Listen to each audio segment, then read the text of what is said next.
I've always been a fan of your work. All the many years that we've known each other.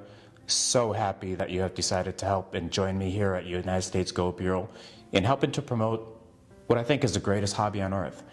And when I think about everything that you've seen, again, Miles, how many coins do you think you've graded over your time? I know that the systems were keeping track at one time. It was over 10 million. Wow, what an impressive number, a huge number. And I think about the fact that you're an award-winning author, best-selling author, and a couple books that you've written have been regards around silver dollars. So explain to me about the Silver Eagle book that you wrote and what started you down that path. Well, I like history, of course, with the American Silver Eagle.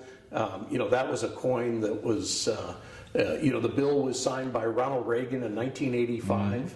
Then to kick off the series of American Silver Eagles in 1986. By the early 90s, it really had some feet. It had really gained a lot of momentum and a lot of ground of interest amongst collectors. And it wasn't until the late 90s, the early millennium, where I said, I think I need to look at writing a book on this series, which was about 2010.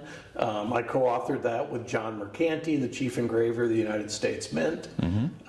He designed the reverse of the American Silver Eagle using Weinman's design of Lady Liberty on the front. John's heraldic eagle on the back became one of the most popular collected coins on the planet. Sure. And of course, another big, beautiful silver dollar. It also has become the longest running silver dollar in American history, meaning number of years that it's been manufactured. And, quite simply, the reason that they've made it so often and for so many years has been because of the demand. Demand drives the continuation of a series. And no series in the history of the United States Mint in the silver dollar area has run as long as the American Silver Eagle. Sure. And why do you think the United States public loves the United States Silver Eagle so much? Well, obviously, it's a great way to own silver. Americans love big, beautiful houses, big, beautiful cars, big, beautiful homes. That they do. That's the best description I can give you. I think it's in our DNA that we like certain items larger. Yes. And I think with silver dollars, I said, automobiles, going back to the 1950s, where big cars became such an interest to the public, but big coins, of course, become the same way. Absolutely. And when you think about the design of the Silver Eagle, it's such a beautiful design, right? Weinman's design, walking Lady Liberty. We know that you are very close to the person who designed the Eagle. Can you tell us a little bit about Mr. Mercanti and his design of the Eagle? Well, John's a very passionate designer.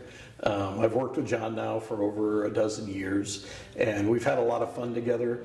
I've introduced him to some of the world mints to design coins. He's got a great continuity coin, another Eagle design, with the country of Australia. Yes. That's been going on over 10 years now. So I'm very proud to see that. It worked also for John. I know that when I met John and I was trying to get him to retire from the U.S. Mint, he said, "Miles, you just have to promise to me that you have to keep me working." Well, it's over a dozen years now. John's nearly 80. And he's enjoying still working, so I've kept him busy. For sure.